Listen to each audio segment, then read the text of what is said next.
નમસ્કાર વિદ્યાર્થી મિત્રો, હું ફાલ્ગુની વ્યાસ જય સોમનાથ શાળામાં પ્રાથમિક શાળામાં આપનું હાર્દિક સ્વાગત કરું છું. આજે આપણે ગણિત વિષય ધોરણ 7માં પૂર્ણાંક સંખ્યા વિશે એના નિયમો અને દાખલાઓ બધું સમજીશું. બરાબર.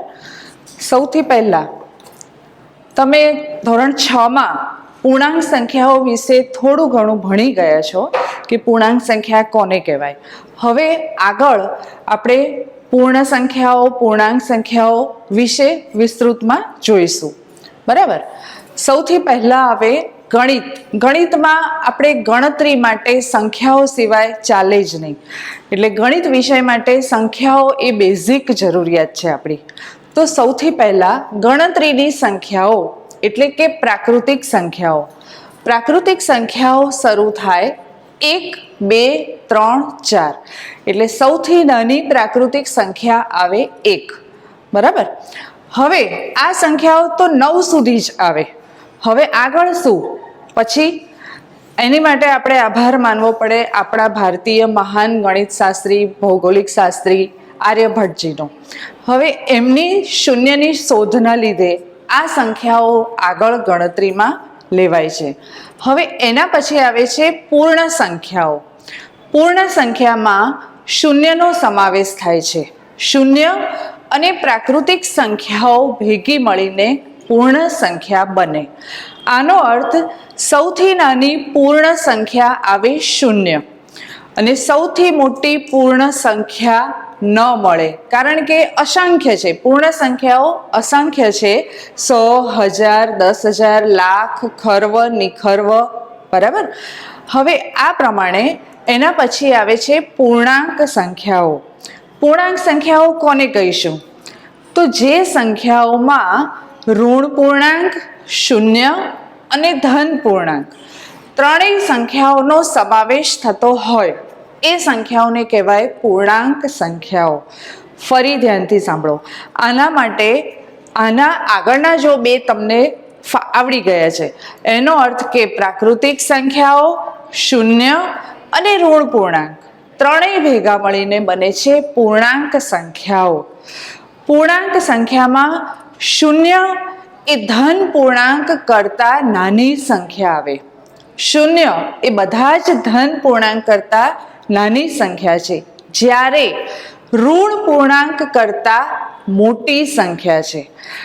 આ પરથી તમે 6થા ધોરણમાં સંખ્યા રેખા ભણી ગયા. આપણે સંખ્યા રેખાના દર્શાવવાના. બરાબર. પછી આપણે એના સરવાળા બાદબાકી, નાના નાના 2 + 6, 6 - 3 આવા નાના દાખલા શીખી ગયા.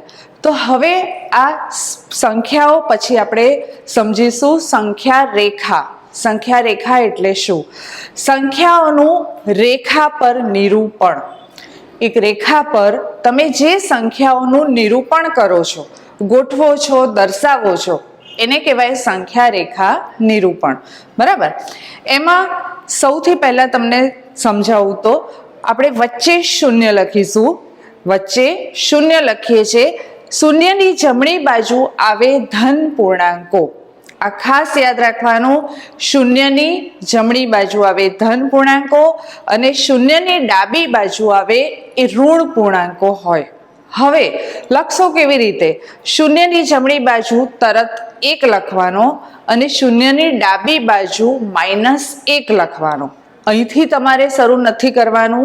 હંમેશા આ જે 3 સંખ્યા છે એ યાદ રાખી લેવાની. 2 હાથ ભેગા કરો. એને આ વચ્ચેનું જે બન્યું છે એ શૂન્ય છે. જમણી બાજુ 1 થી શરૂ કરીને 2, 3, 4, 5 અસંખ્ય સુધી. એવી રીતે ડાબી બાજુ -1, -2, -3. આ હંમેશા એક યાદ રાખજો, કારણ કે આ બધું જ જે છે એ તમારે 10મા સુધી તો આવવાનું જ છે. બરાબર. આગળ સાયન્સ લેશો તો વધારે ડીપમાં. એટલે એ યાદ રાખવાનું કે જેમ જેમ જમણી બાજુ જઈએ સંખ્યા રેખા પર, જેમ જેમ આપણે જમણી બાજુ જઈએ તેમ સંખ્યા મોટી હોય. આ ખાસ ધ્યાન રાખવાનું. આનો અર્થ 0 થી 1 મોટી, 1 થી 2 મોટી, 2 થી 3 મોટી. હવે એવી રીતે આ બાજુ જોઈએ. તમને એમ થશે કે -4 એ -3 કરતાં મોટી છે. પણ ના, ઋણ પૂર્ણાંકમાં જે સંખ્યા મોટી એ નાની ગણાય. આ ખાસ યાદ રાખવાનું, કારણ કે -4 એ ડાબી બાજુ આવેલી છે ને, -3 ની ડાબી બાજુ આવેલી છે.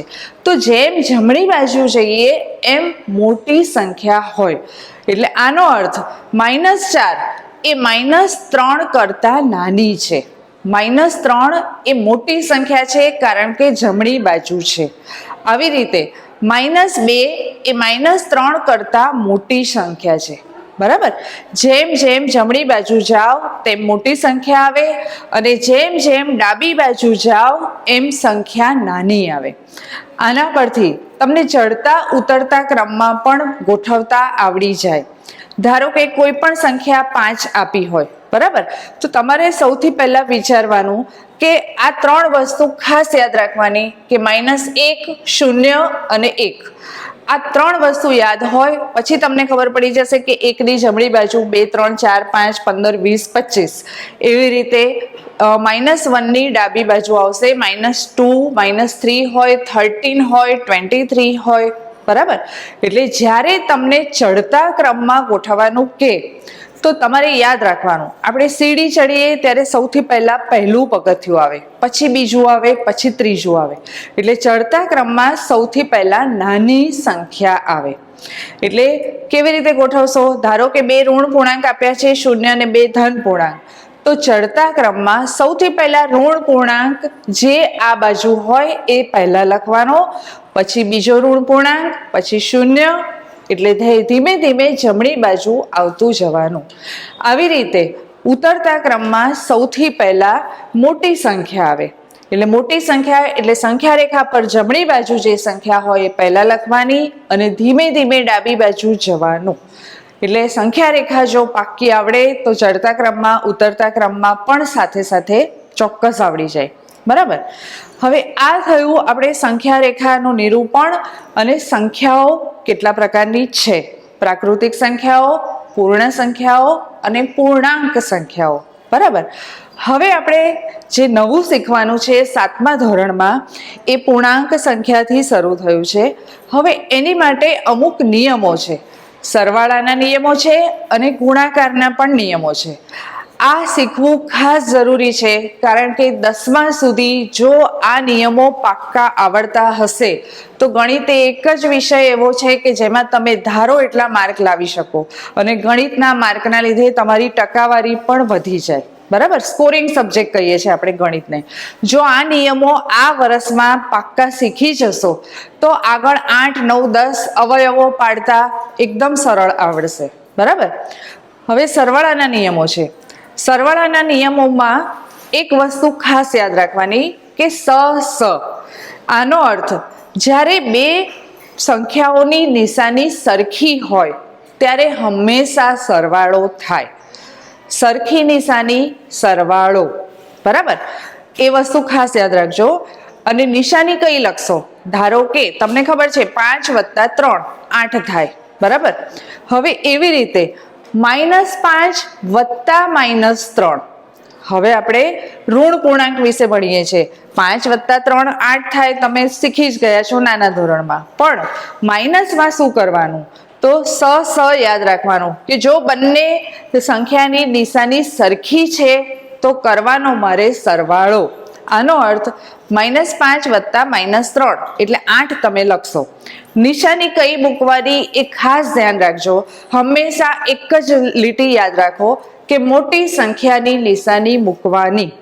સરવાળો હોય કે બાદબાકી હોય, એક જ વસ્તુ યાદ રાખવાનું, મોટી સંખ્યાની નિશાની મૂકવાની. બરાબર. એટલે મોટી સંખ્યા છે અહીંયા -3, તો -3 છે એ છે ઋણ, એટલે સંખ્યાની નિશાની આવશે ઋણ. બરાબર.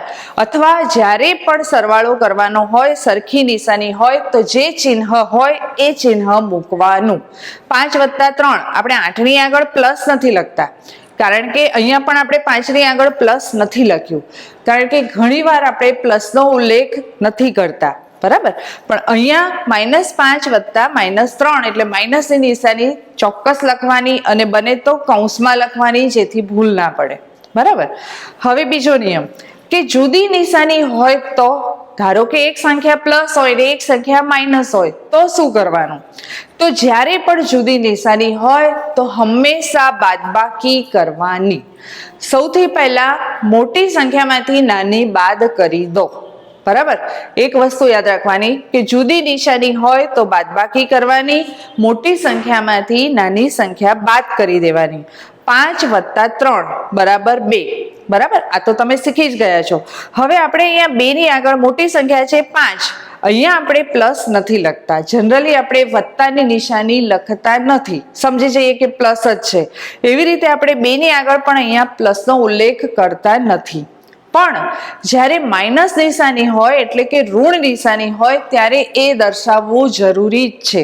બરાબર, હવે જો આનાથી મેં ઊંધી રકમ કરી કે 3 - 5, 3 માંથી 5 કાઢવા છે. તમે ધોરણ 6 માં સંખ્યા રેખા પર શીખી જ ગયા છો કે 3 અહીંયા લેવાનો, એમાંથી 5 એકમ ડાબી બાજુ ખસવાનું. બાદબાકી કરવા ડાબી બાજુ ખસતા હતા. બરાબર, એટલે 1 2 3 4 ને 5 એટલે -2 આવે. પણ હવે આપણે આવા નાના આંકડા આવવાના નથી. -33, -55, -101 પણ આવી શકે. એટલે એની માટે આપણે સંખ્યા રેખા ક્યાં દોરવા જઈએ? બરાબર, 101 સુધી. એટલે હવે આ બધા સરવાળા બાદબાકી મોઢે કરવાના છે. હવે 3 - 5, 3 પ્લસ છે અને 5 માઇનસ છે. બંને વિરુદ્ધ નિશાની છે માટે થાય બાદબાકી. આ પાક્કું મગજમાં એક વાક્ય ઠસાઈ દેવાનું. બરાબર, હવે બાદબાકી કરી મોટીમાંથી પહેલા નાની બાદ કરી દીધી. 5 માંથી 3 ગયા તો 2. પણ નિશાની મોટી સંખ્યાની મૂકવાની. મોટી સંખ્યા છે 5, 5 છે એ ઋણ છે માટે જવાબ આવશે -2. આ સરવાળાના નિયમો છે. આટલા તો કમ્પ્લીટ આજે 2 નિયમો પાક્કા કરી લો, કારણ કે પાછળ ગુણાકારના નિયમો પણ આવશે. એટલે આ આવડશે તો આગળ સરળ પડશે તમને. બરાબર, હવે એના પછી જોઈએ આપણે કે વિરોધી સંખ્યા કોને કહેવાય. બરાબર, વિરોધી સંખ્યા એટલે શું? તો આની વ્યાખ્યા છે કે જે બે સંખ્યાનો સરવાળો 0 થાય તે બંને સંખ્યા એકબીજાની વિરોધી સંખ્યા કહેવાય. સ્પષ્ટ શબ્દમાં વ્યાખ્યા ધીમે ધીમે શાંતિથી સમજો કે જે બે સંખ્યાનો સરવાળો 0 થાય તે બંને સંખ્યા એકબીજાની વિરોધી સંખ્યા કહેવાય. ઉદાહરણ બતાવું તમને. ધારો કે 3, તો 3 માં શું ઉમેરીએ તો જવાબ 0 આવે. બરાબર, તો 3 - 3 કરીએ તો જવાબ આવે 0. 3 - 3 તો જવાબ આવે 0. આનો અર્થ 3 અને -3 એ બંને એકબીજાની વિરોધી સંખ્યા છે. 3 અને -3 એ બંને એકબીજાની વિરોધી સંખ્યા છે. આવી રીતે કોઈ પણ સંખ્યા લઈ લો કે -12, તો એની વિરોધી સંખ્યા શું? તો +12. -12 ની વિરોધી સંખ્યા +12. તમારી નિશાની જ બદલવાની છે. તો જે બે સંખ્યાનો સરવાળો 0 થાય તે બંને સંખ્યા એકબીજાની વિરોધી સંખ્યા કહેવાય. વિરોધી સંખ્યા આવડવી ખાસ જરૂરી છે, કારણ કે તો જ આગળ બાદબાકીની ક્રિયા આવડશે. વિરોધી સંખ્યા ખબર હશે કે +6 ની વિરોધી -6, -28 ની વિરોધી +28. બરાબર, એટલે ફક્ત નિશાની ચેન્જ કરવાની છે, સંખ્યામાં ફેરફાર થાય નહીં. ફક્ત નિશાની જ ચેન્જ કરવાની છે. હવે આ તો સરવાળાના નિયમો ભણ્યા આપણે. તો હવે બાદબાકી કરવા શું કરીશું? તો તમને ખબર છે કે બાદબાકી એ સરવાળાની બિલકુલ વિરુદ્ધ ક્રિયા છે. બાદબાકી એ સરવાળાની વિરોધી ક્રિયા છે. માટે જ્યારે બાદબાકી કરવાની હોય ત્યારે શું કરવાનું ખાસ યાદ રાખી લો કે જે બીજી સંખ્યા છે એની વિરોધી સંખ્યા ઉમેરવી. ખાસ ધ્યાન આપો. ઉદાહરણ કરીએ છીએ એટલે આવડી જશે. પણ નિયમ શું છે કે જ્યારે પણ બાદબાકી કરવાની હોય ત્યારે જે બીજી સંખ્યા છે, પાછલી સંખ્યા, એની વિરોધી સંખ્યા ઉમેરવી. અને એટલા માટે જ વિરોધી સંખ્યા પહેલા શીખવાડી દીધું, કારણ કે બાદબાકીની ક્રિયા તો સરળ પડે. બરાબર, હવે જોઈએ 5 - 7. બરાબર, 5 માંથી 7 બાદ કરવાના છે. હવે મેં કહ્યું એમ જ્યારે બાદબાકી કરવાની હોય ત્યારે વિરોધી પૂર્ણાંક ઉમેરવો. હવે પાછલી સંખ્યાનો એટલે કે બીજી સંખ્યાનો, હવે 7 છે, 7નો વિરોધી -7, બરાબર. વિરોધી પૂર્ણાંક આપણે શીખી ગયા, માટે 7ની વિરોધી સંખ્યા છે -7, એ ઉમેરવો. ખાસ શબ્દને ધ્યાનમાં રાખજો. ગુજરાતીના શબ્દો સમજવા ખૂબ જ જરૂરી છે, કારણ કે ગણિતમાં પણ એનો ઉપયોગ સાચી રીતે થાય જ છે, બરાબર. તો 7ની વિરોધી થાય -7, એ ઉમેરવો. ઉમેરવો એટલે પ્લસ કરવો, બરાબર. હવે તમને સરવાળાના નિયમો આવડે જ છે. આ સંખ્યા એક ધન છે અને એક ઋણ છે, તો યાદ કરો, જ્યારે બે વિરુદ્ધ નિશાની હોય ત્યારે શું થાય? બાદબાકી, બરાબર. એટલે પહેલા 7માંથી 5 બાદ કરી લો એટલે જવાબ આવશે 2, બરાબર. અને એ વસ્તુ યાદ રાખો, નિશાની મોટી સંખ્યાની હંમેશા, એટલે મોટી સંખ્યા છે 7, બરાબર. એટલે 7ની નિશાની ઋણ છે, માટે જવાબ ઋણ આવે, બરાબર. હવે આ જ 5 અને 7 બે જ આંકડા લઈને મેં 4 ઉદાહરણ જુદા જુદા બનાવ્યા છે, કારણ કે તમે અહીંયા વાંધો નથી, એક જ વાર માઇનસ છે, અહીંયા 2 વાર માઇનસ છે, અહીંયા 2 વાર જુદી જુદી જગ્યાએ માઇનસ છે, એટલે તમે કન્ફ્યુઝ ના થાવ કે આ તો નહોતું શીખવાડ્યું, બરાબર. હવે એ જ સંખ્યા લઈએ છીએ, 5 -7, બરાબર. 2 વાર માઇનસ નિશાની સાથે આવી. હજી આપણે ગુણાકારના નિયમો શીખ્યા નથી, બરાબર. નહીતર આ બંને સંખ્યા ગુણાકારમાં છે, કૌંસ હોય એટલે ગુણાકારમાં હોય તો આવડી જશે પછી કે ઓછા ઓછા વધતા થાય, પણ હજી આપણે સરવાળા બાદબાકીના જ નિયમો ભણીએ છીએ, બરાબર. હવે બાદબાકી કરવા માટે પાછલી સંખ્યાની વિરોધી સંખ્યા ઉમેરવી, બરાબર. તો -7ની વિરોધી 7 અને એ ઉમેરવી. ઉમેરવી એટલે પ્લસ કરવાનું, અને -7ની વિરોધી 7, બરાબર. એટલે 5 + 7 = 12 થાય. જો સંખ્યા આંકડા એ જ છે, જવાબ દરેક વખતે જુદા આવે છે, તમે છેલ્લે જોજો, બરાબર. હવે એવી રીતે ત્રીજું ઉદાહરણ આ જ સંખ્યા લઈને બતાવ્યું છે કે -5 કૌંસ પૂરો -7, બરાબર. હવે બાદબાકી કરવા માટે પાછલી સંખ્યાની વિરોધી સંખ્યા ઉમેરવી.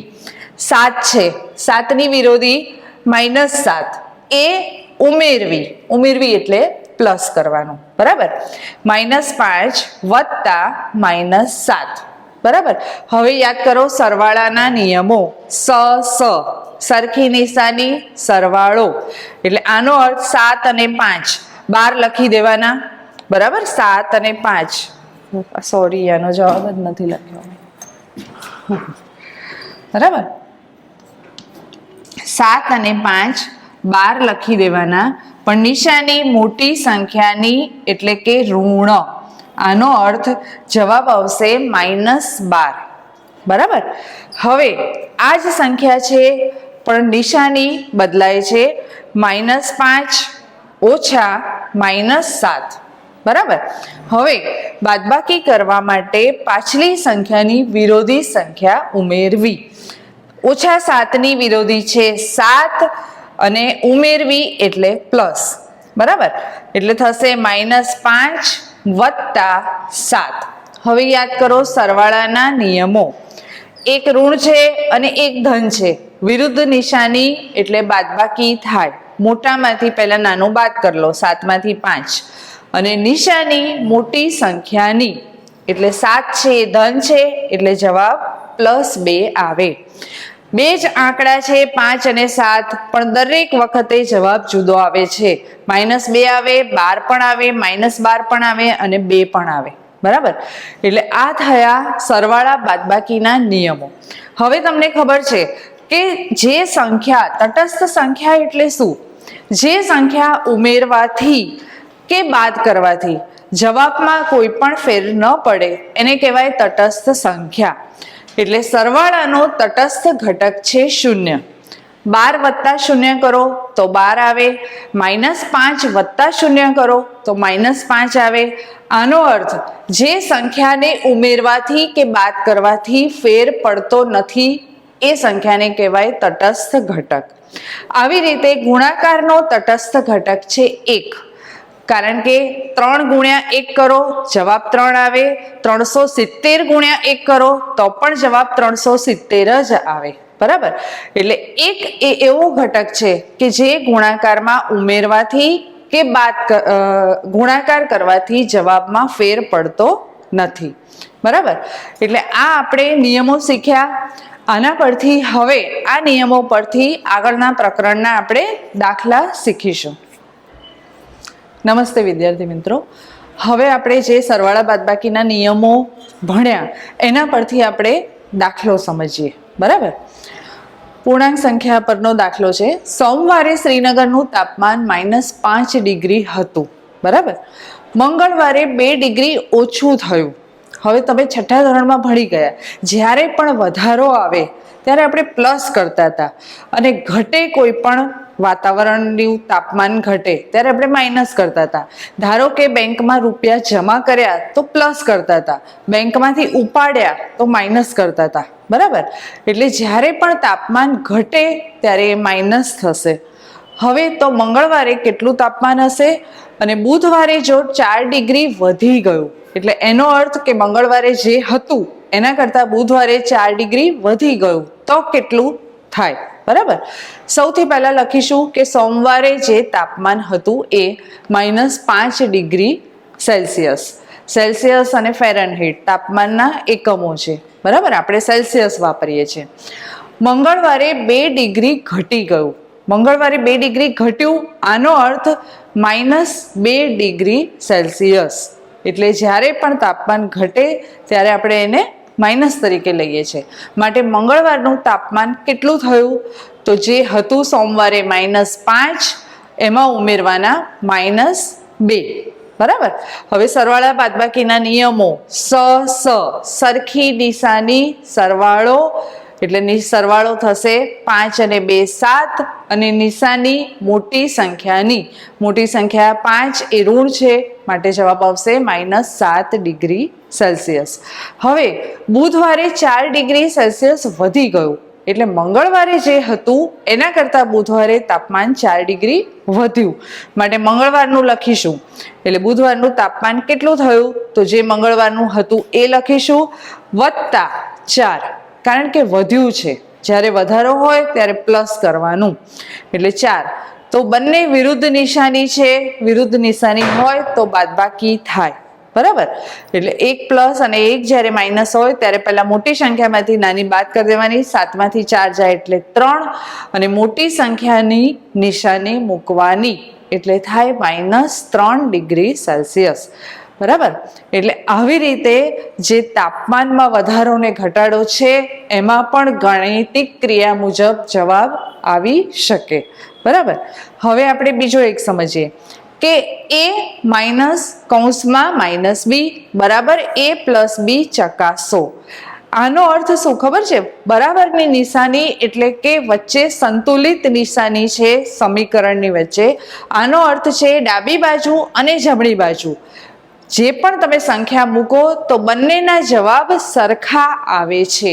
આ ચકાસો.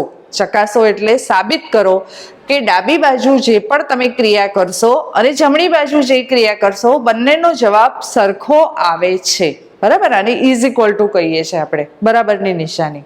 હવે એમાં આપણે કિંમત મૂકીશું A બરાબર 21 અને B બરાબર 18. આ બંને આપી છે આપણને, બરાબર. તો જ્યાં જ્યાં A હશે ત્યાં આપણે મૂકીશું 21 અને જ્યાં B છે ત્યાં મૂકીશું 18, બરાબર. હવે ડાબી બાજુ બરાબર લખીએ A-B, એટલે A-B. આને સમીકરણની ડાબી બાજુ કહેવાય, આ જે છે સમીકરણની જમણી બાજુ કહેવાય, બરાબર. હવે આ A અને B ની કિંમત જે પણ આપી છે એ આપણે આમાં મૂકીશું. આ જે સમીકરણ છે એમાં મૂકીશું ડાબી બાજુમાં. A બરાબર 21, બરાબર. પછી નિશાની ઋણની ઋણ, ફરી B છે એ આપણે માઇનસ મૂકવાના છે. B ની કિંમત 18 છે પણ એમણે કીધું છે -B, એટલે આપણે લખીશું -18, બરાબર. હવે યાદ કરો ફરી સરવાળા બાદબાકીના નિયમો. જ્યારે બાદબાકીની ક્રિયા કરવાની હોય ત્યારે પછીની સંખ્યાની વિરોધી સંખ્યા ઉમેરવી. આ આખું વાક્ય ખાસ સ્પષ્ટ શબ્દોમાં સમજો કે જ્યારે બાદબાકી કરવાની હોય ત્યારે પાછળની જે સંખ્યા છે એની વિરોધી એટલે -18 વિરોધી સંખ્યા 18 એ ઉમેરવી એટલે વત્તા, બરાબર, એટલે થશે 21 વત્તા 18 એટલે 21 વત્તા 18 જવાબ આવશે 39, બરાબર. હવે આપણે જમણી બાજુ જોઈએ, a વત્તા b, બરાબર. જમણી બાજુ લખ્યું છે a વત્તા b, એની કિંમત છે 21, b ની કિંમત છે 18, બંનેનો સરવાળો કરતા જવાબ મળે છે 39. આનો અર્થ એ થયો કે ડાબી બાજુનો જવાબ જે મળ્યો એ જ જમણી બાજુનો મળ્યો.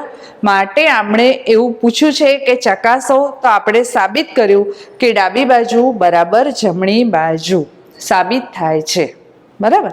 એટલે આવી રીતે દાખલો બીજા ઘરે પ્રેક્ટિસ કરજો. આપેલા છે ને ઉદાહરણના દાખલા પણ ખૂબ જ સરસ છે, બધા તમે ગણી શકો.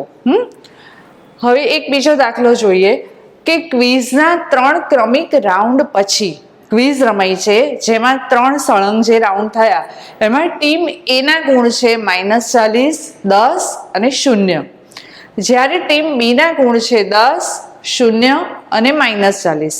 એટલે 3 રાઉન્ડ રમાયા, એમાં મેળવેલા ગુણ છે. તો કઈ ટીમના ગુણ વધુ છે, બરાબર, આપણે એ સાબિત કરવાનું છે.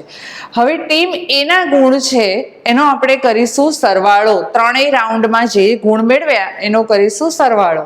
-40 વત્તા 10 વત્તા 0, 0 છે એ તટસ્થ ઘટક છે સરવાળાનો, અને આપણે કરીશું -40 વત્તા 10.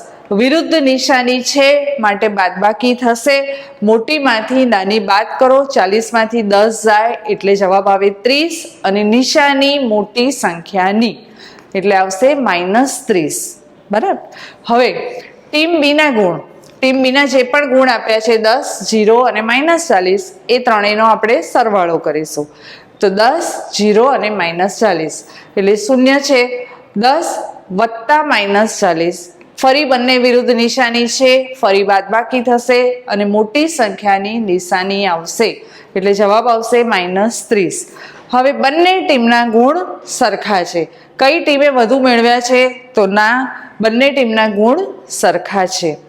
હવે આ જ નિયમો પરથી આપણે જે પણ ગુણધર્મ ભણ્યા એના પરથી ખાલી જગ્યા છે કે -5 વત્તા -8, સામે તમને આપ્યું છે -8 વત્તા કેટલા મૂકીશું, તો બંને ડાબી બાજુ અને જમણી બાજુ બંનેનો જવાબ સરખો આવે, બરાબર, એવું પૂછ્યું છે તમને.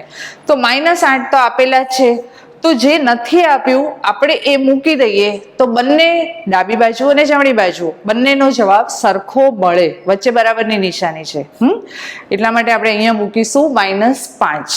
હવે એની આગળ -53 વત્તા 0, આ છે સરવાળાના તટસ્થ ઘટકના નિયમ મુજબ શું આવે? 0 ઉમેરો કે બાદ કરો કંઈ પણ ફેર ના પડે એટલે જવાબ આવે -53. ત્રીજી ખાલી જગ્યામાં છે, અહીંયા આપણે શું મૂકીશું? 17માં કેટલા ઉમેરીશું તો જવાબ 0 આવે. આપણે ભણી ગયા કે બે વિરોધી સંખ્યાનો સરવાળો 0 થાય, માટે 17માં ઉમેરીશું, 17ની વિરોધી સંખ્યા છે -17, માટે જવાબ આવશે 0. એટલે અહીંયા મૂકીશું -17. હવે જે ચોથી ખાલી જગ્યા છે એ છે વિભાજનનો નિયમ. ભાગ પાડ્યા છે કે 13 વત્તા -12 અને વત્તા -7. તો જમણી બાજુ અહીંયા આપ્યા છે 13 વત્તા કેટલા મૂકીશું તો +7 -7 કરતા બંનેનો જવાબ સરખો આવે. તો જે સંખ્યા તમને અહીંયા આપી છે અને અહીંયા નથી આપી એ તમારે અહીંયા મૂકી દેવાની. આનો જવાબ આવશે -12.